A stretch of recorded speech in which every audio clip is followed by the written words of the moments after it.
Hello folks, welcome back to the Wikipedia world, and I am Abhinay Gupta. Today again we'll continue with the topic, the meeting of the board and its power. Right? And in today's lecture we would be covering one of the most important topic of this chapter. That is section 185, loans given to the directors. Right? So this is one of the most important sections. You have been asked questions around 20 times in your previous examination. So we'll cover the entire provision, we'll also discuss the questions, right, and give you important tips that you need to remember while writing and framing your answer on this topic. Right? There are one or two case studies also that I will give you, and I would want you to memorize that. It is recommendatory, because if you know it is an important section, then you may expect a question from this section in your upcoming examination as well. And if you know that this is an important question and important section, and there's a high probability that you get a question, so you should be well prepared with the answers. Right? So learning the section, subsection, and the case studies for this section specifically, I would request you to go ahead and complete it. Because if you know there is high probability, and if you get this question, this section in your examination, I don't want you people to lose even a single marks. Right? So we'll do our preparation accordingly and try to gain as much as we can from this section and from the paper in our examination. Right? So before moving ahead to this section, we would give a quick recap of what we have covered in the previous class. So in the previous class, we have covered the provisions of section 182 and section 183. Right? We discussed some of the questions of 182 and the entire provision of section 183. 183 was a very small section, a nominal section. It was about the contribution to the National Defence Fund, and you know that there is no limits, there is no restrictions, there is no complexity at all. Whatever simplest thing you can imagine, write it down and you will get it right. You can pass a resolution in the board meeting, circulation, you can delegate your power, there is no limit to the contribution, there is nothing as such. Right? And that section will also have an overriding effect on all the other section and the article and the memorandum, everything. And as per the disclosure is concerned, you will have to disclose only the amount. That this is the money that I have contributed to the National Defence Fund or any other fund which is approved by central government for the purpose of national defence. That is it. All about it. And in section 182, the contribution to the political parties or the political contribution, that would actually cover the 5 important points that you need to remember that we have already discussed. One is that if you want to make political contribution, you should not be a government company. Second, you should be in existence for more than 3 years, 3 financial years, and we have also seen the definition of financial year as per the old Companies Act and the New Companies Act, and how do you apply it in your examination. Right? Then we had seen that the maximum contribution you can make is 7.5% of the average net profit during the immediately preceding 3 financial years. Right? And that the resolution can be passed only in the board meeting. And you will have to disclose the amount with the name of the party in the profit and loss account. But if in the case you are giving a donation to the electoral trust, then in that case you need not disclose the name of the party, because you don't know where will that money be used, with whose party. Right? So you just have to disclose the amount. Say that I have given the amount to electoral trust, election purpose, and this is the amount. That is it. So in short, that is the brief about the entire section that we have covered. And now we are done with the revision and we'll move ahead with the section 185. We'll start the fresh chapter with the fresh section. We'll try to complete the entire section and discuss the questions in the next lecture. Right? This is a little lengthy section as well. So bear with me. We'll go in the flow, we'll go in detail, and we'll try and understand each and every provision in detail for this section. The first thing to keep in mind is that when we are referring to section 185, loans to director, we would refer it in context with Rule 10 of Companies Meeting of the Board and its Power, Rule 2014 as well.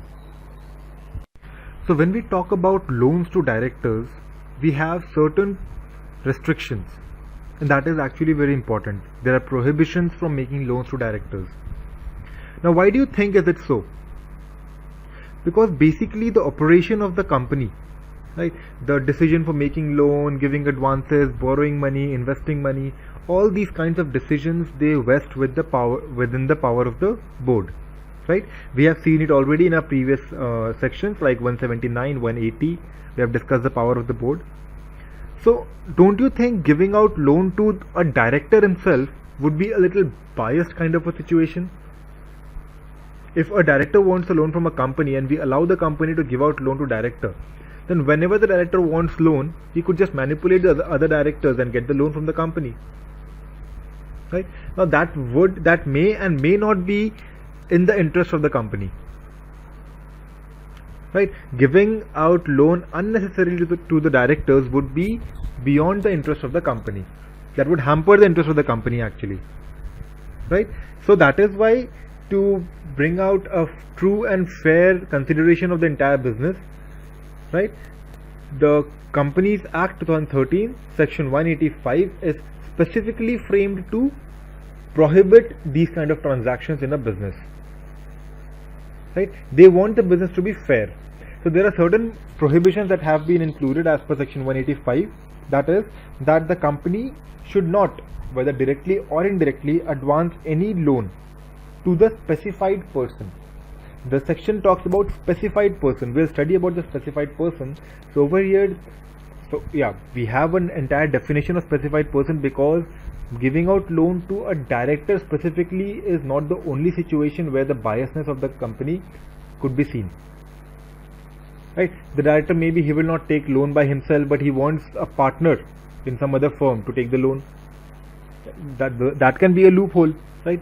So anywhere, like, we are trying to cover, the section is trying to cover the people who are interested, and giving out loan to those people may not be in the interest of the company, and that decision would be biased on the end of the directors themselves, right? So there is a prohibition of giving out loan to any director, right? There is a prohibition of giving any guarantee in connection with the loan taken by the specified person as well, and also a prohibition to provide any security in connection with the loan to the specified person. So if there is any specified person, you are not supposed to give any loan, any guarantee or any security to that specified person, right?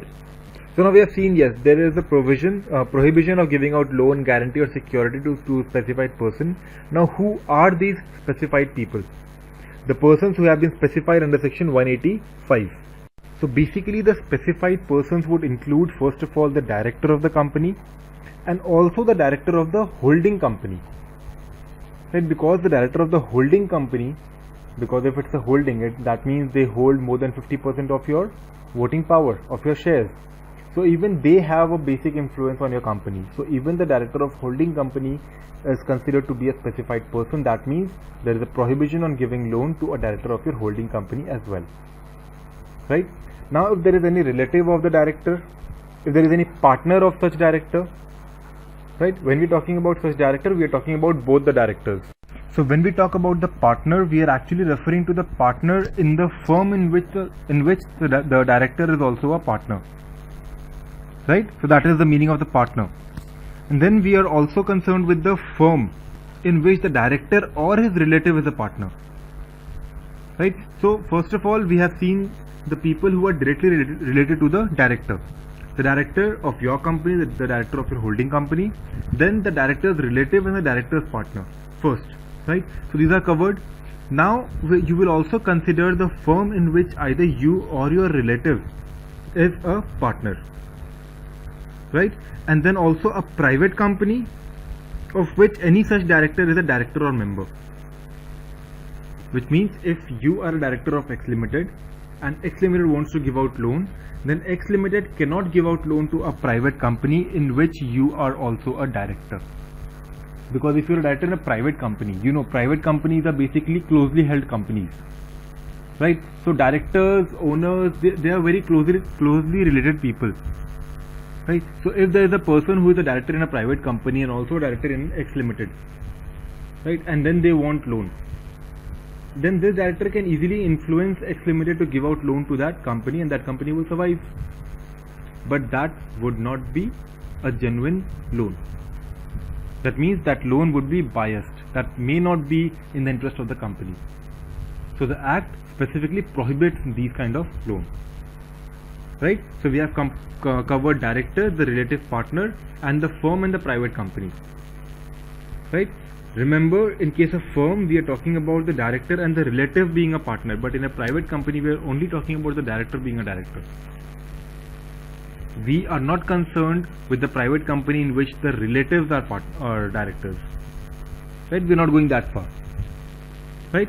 Then we are also talking about any body corporate whose voting power is in the hand of the director. 25% of the voting power is in the hand of either that director or one or more than one director's cumulative. Because if there are 2-3 directors in the same company and they combine have more than 25% of the voting power of some other body corporate, right, then they three can together persuade the board to give out loan to that company. Right? So whether it is a single director having 25% or 2-3 cumulative, that makes no difference actually, if you understand it from the point of view of the company advancing the loan. Right? Then you also talk about those body corporates who are actually accustomed to act as per the directions of your director.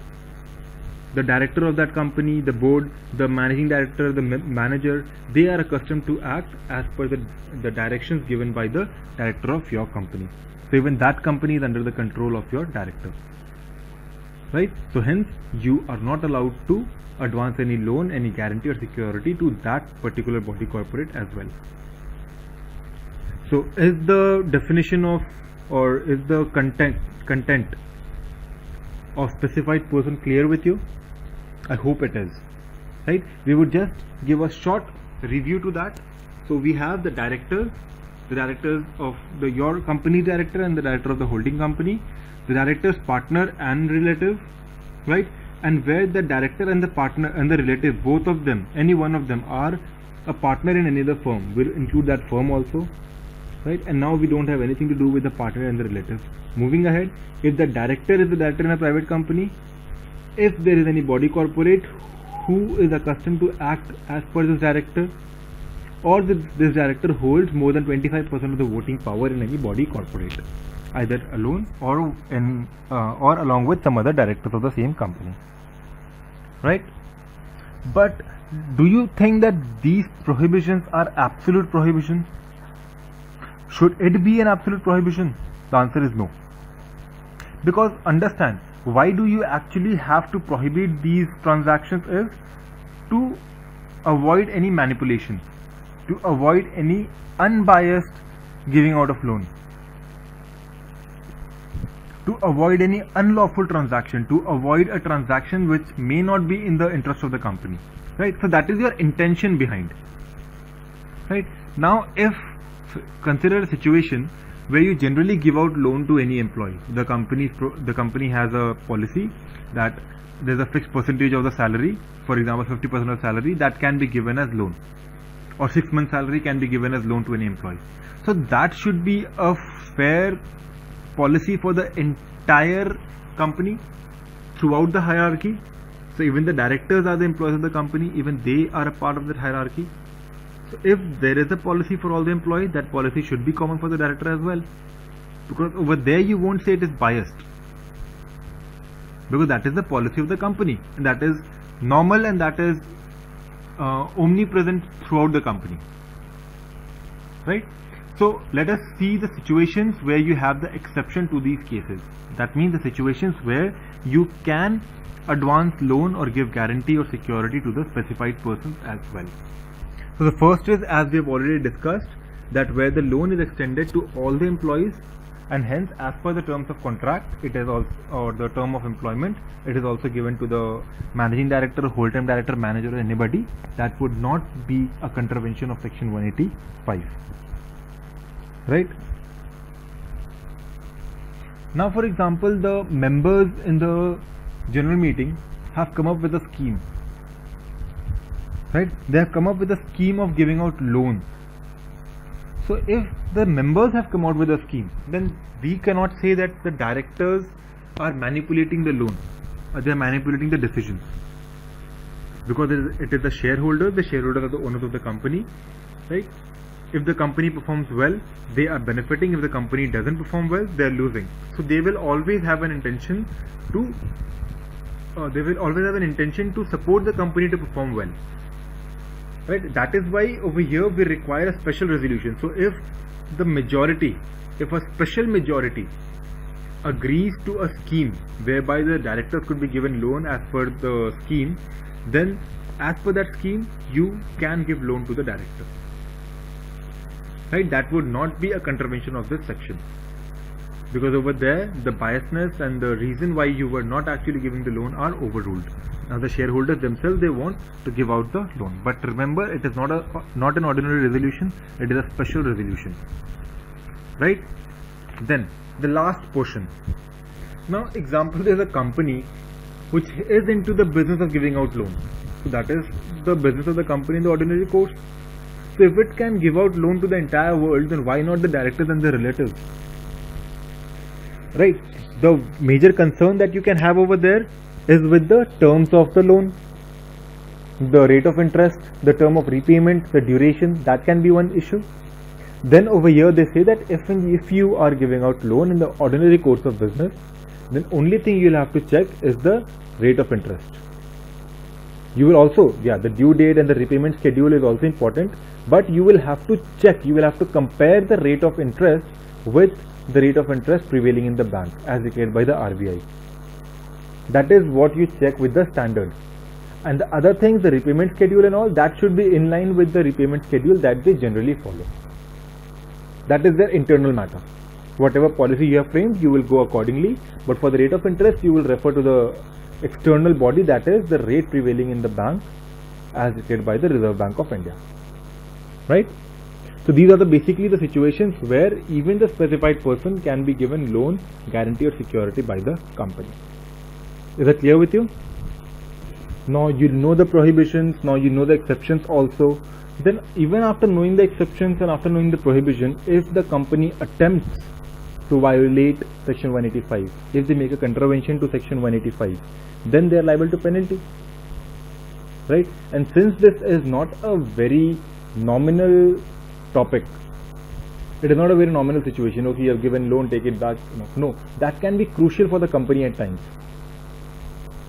Right? So the penalties are also a little severe. So for the company would bear a fine of rupees 5 lakh to rupees 25 lakh. That is the range of the fine. And the similar is the range of fine for the specified person who has taken the loan. So even the provider and the receiver of loan, both of them will be penalized.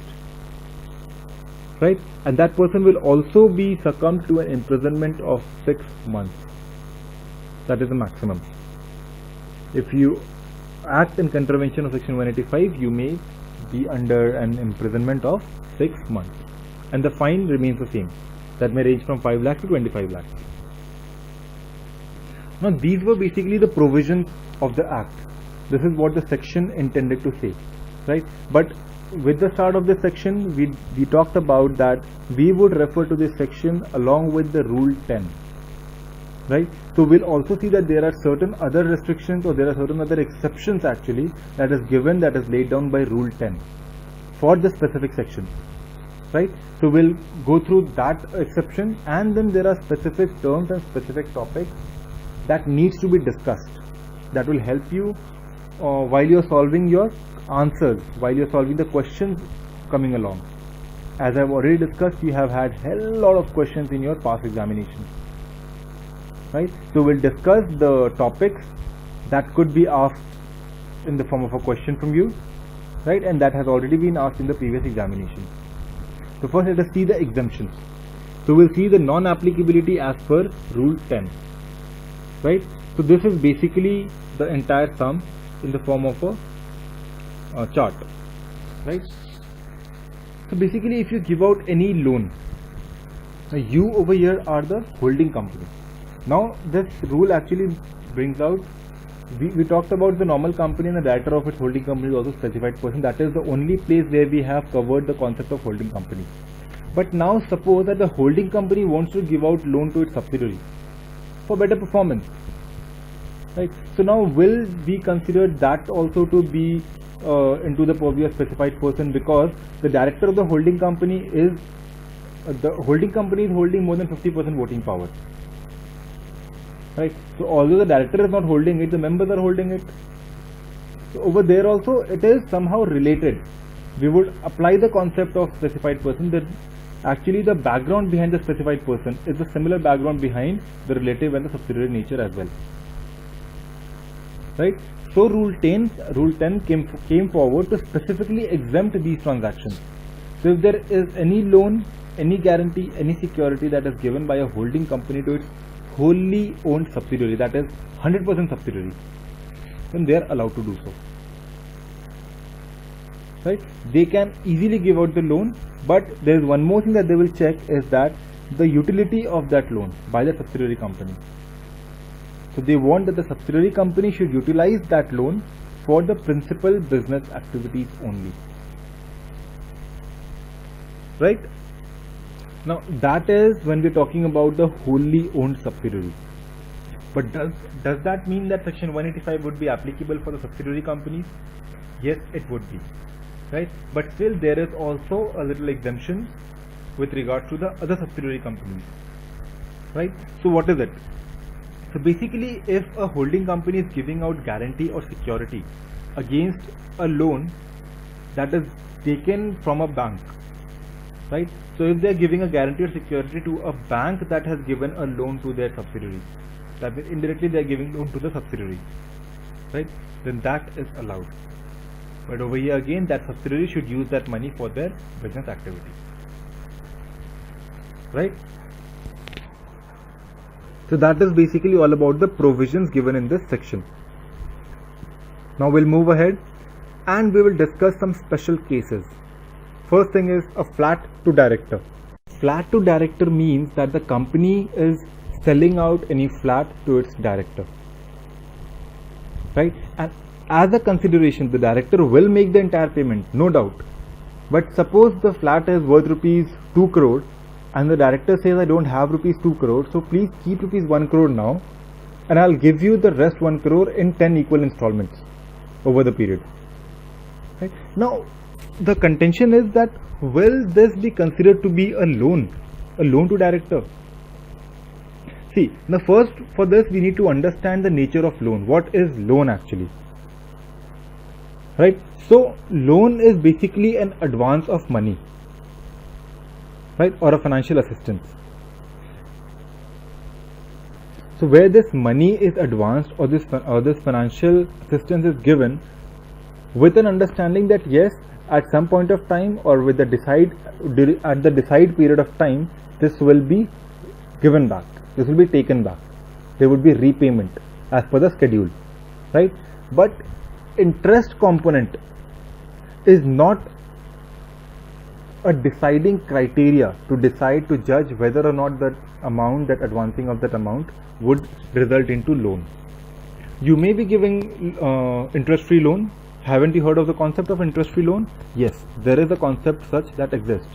You give out 2 crore rupees and you take back 2 crore rupees at the end of the year without any interest. Even that is a loan. So loan can never be defined by interest. Loan is basically defined by giving out financial assistance with the intention of getting it back in equal installments or in a lump sum, whatever it is, but the repayment schedule is defined. So if you refer to the case where the flat is sold to director, do you give any money to the director? No. So there is no repayment. Over here you have sold the flat to the director has given you half the money and the half will be paid in equal installment. So it is a clear-cut indication that this transaction amounts to credit sale. This is not a loan transaction. Now some of you might be thinking that, okay, this is not a direct loan, but it is in the similar nature. It is an indirectly, this loan has been given to director indirectly. The director wanted loan of rupees 1 crore, maybe to buy a flat. So the company says, we'll give you the flat, give us 1 crore and keep that 1 crore, give it in installment. So that is a loan. But remember, we are not going by what could happen, what could not happen. We would go by what the law says. So even the indirect loan is defined in the context of law, right? These kind of situations are not considered to be indirect loan. Indirect loan basically are those loans that are given through an agency or intermediary. That means again the money is given to the director but not by the company itself. The company gives the money to the agency and the agency gives it to the director. That is the definition of indirect loan. Ultimately, whenever you're talking about loan, there is an advance of money. there is a financial assistance given. But in the case of giving a flat, there is no advance of money. It is a mere transaction of credit sale. Right? So remember this. You will be asked too many questions on this. You have been asked too many questions on this particular topic. This flat, the concept of flat, considering whether or not it is a loan. So you will have to write all these points that I have discussed. Right? And you will also give a reference to a case study which is very prevalent and that has been given as suggested answers by the institute, which is the Dr. Fredai Ardeshir Mehta versus Union of India. The spelling is F-R-E-D-I-E, Fredai. Ardeshir is A-R-D-E-S-H-I-R, Mehta versus Union of India. So better, as I told you in the beginning of the lecture, that there are some things that I will tell you to learn. So this is one case study that you will have to mug up. You will have to learn the name. Right? This is the first case study in the entire lecture so far that I have asked you to learn the name. Right? Because you know that there is a high probability of the institute asking question from this section, and this portion, this special case about giving out a flat to a director has been asked a couple of times, maybe 5-6 times already.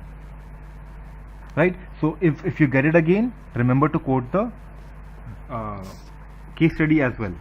Right? And you will refer that this case study was actually decided as per section 295 of the previous Companies Act, but the decision remains the same and it would be valid for the new Companies Act section 185 as well. Right? You will specify that. Okay. Now we move on to the next case, which is security deposit for house on lease. So again, there was another case on which the institute have asked you questions already. It says that the company has deposited money, has given security deposit, right, in respect of a house that it has taken. You know the concept. If you're taking a house on rent or something, you give the security deposit. 2 months, 5 months, 10 months, 1 year, 2 year, 10 year, whatever it is, you give a security deposit that is refundable at the end. Right? So similarly, the company had given a security deposit for any property, for any house taken on rent, for the director, for the managing director specifically, right, for his residential accommodation. Now the question is, will this be considered to be a loan to director?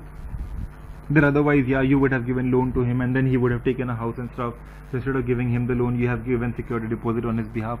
Now, will you entertain that kind of a mess? No, we would go by the law. So is it a loan? Is it an advancement of money to the director? The answer is no. Is the director responsible to repay it in frequent installments or in lump sum, whatever it is? The answer again is no.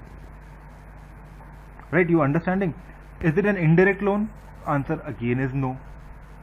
You are not giving it to an agency. You have given it to somebody for procuring that house on rent. And now the ownership of the house remains with the company. It has not gone to the managing director. At any point of time, if the company wants, company can take back the security deposit and leave the house. I don't want it for my MD. Now MD, please manage yourself. Or if they want to remove MD and get some other executive director, shift the MD to the MD has taken a flat for himself. MD has shifted and now they want some other director to take it, or some other senior management person, key manager person to stay over there. They can do so. So ultimately the house did not become the house of a managing director. The property belongs to the company. The company has paid security deposit and that will be refunded. So it is in no sense is it a loan to the MD. Right? This is another case on which you have been asked questions. The third case is again salary advance. Yes, now this is again one case to understand. Now, do you think salary advance is actually a loan? Yeah, it may be, because over here you are giving the monetary assistance. You are giving out money, and if you are giving it as an advance, your repayment is also decided. Either it's an installment or in lump sum, whatever it is. So it looks like the loan, right? It has a similar nature of loan. And again over here also you may charge interest. Okay, I'm giving you an advance of your salary for 1 year and I will charge 10% interest. Even that is possible, right? So overall the nature of salary advance is the nature of loan. Agreed. But will we consider it to be a loan? Now that is case specific. So in order to prove that no, it is not my loan, it is just a salary advance that I have taken, how would you prove it? To prove it, you will have to see that the salary advance is given the salary advance that is given is bona fide. That means it can be genuine, it can be real, right? So salary advance will check whether is it bona fide, whether is it real or not, right? And for that we'll also give regard to the rate of interest that is being charged. Is it the nominal rate of interest that has been charged to all other employees as well, or that is being charged by the bank? There has to be some similarity, right? You will have to correlate that rate of interest with somebody at least. And then you will also have to see whether that salary advance is reasonable with respect to that salary of the employee. That okay, if the employee is earning a salary of, for example, 2 lakh rupees per month, right? So it is 24 lakh rupees per annum, and as per the policy, the maximum loan you can advance is 6 months. So that means 12 lakhs. And you see that the salary advance is being given at 50 lakhs or 1 crore. Now that cannot be salary advance. You will not give an advance for next 5 years of your salary. No, that is not reasonable. So that is what you need to check, whether is it reasonable as per the salary paid to that employee. Now what is the term of repayment? Have you decided it? Will he give it back in 6 months or 1 year or something like that, or no? Then you will also see the laxity of recovery of such advance, right? And then also see that whether similar salary advances have been given to some other employees or not. So these are the situations that you will consider while judging whether the salary advance would be treated as loan or not, right? So if these things are fulfilled, if everything goes well, it is a salary advance, it is not a loan, right? For this also you can refer to a case study which is the MR Electronic Components Limited and others versus the Assistant Registrar, right? If you remember it, well and good, otherwise also there is no issue, but you should know the provision. You should know what salary advance would be considered to be loan, right? Next you have no vacation of office. When are they not supposed to vacate office? So basically, if you have contravened the provision of the act, we have already seen the penalties, we have already seen the consequences. It is 5 to 25 lakh rupees and 6 months jail. That is, nothing else is mentioned. So that means that the specified person need not vacate the office that he is holding, right? Because such ground is also not covered in section 167. We have already discussed it, right? Now next we have some small little cases that we'll also discuss. We'll just give a little light on that. For example, there is a situation of advance in ordinary course. That what is ordinary course? That the director needs some money to spend for the purpose of the company itself, and for that the company sanctions a loan advance. Sanctions an advance. Okay, you take rupees 3 lakh, do all the expenditures and give the bill, and then again you go. Maybe he's going he's going abroad. For example, take an example, the director is going abroad to US for a month. He has to attend some meetings and then he has to decide upon some important factors. Now the director does not want to spend his money, he wants some advance from the company. So the company gives him an advance, for example 5 lakh, 10 lakh rupees to go and invest. So whatever the director invests in US, that is on behalf of the company. So over there he is acting as an agent of the company. He has not been there for his leisure trip, he has not been on a vacation, right? So he is spending money as an agent of the company. While he comes back, he will submit the bills and he will justify his expenditures, and the rest, if there is balance, he would give it back to the company, and if he has spent something from his pocket, he will charge that as reimbursement. So in these situations, will these advances be considered as loan? The answer is no. It is very simple, right? We don't even need to explain it. You understand it itself, right? And then you also need to understand that there is no retrospective effect of this section. That means if you have already given loan to any person and then that person becomes a specified person, that doesn't mean that you have contravened the provision of this section.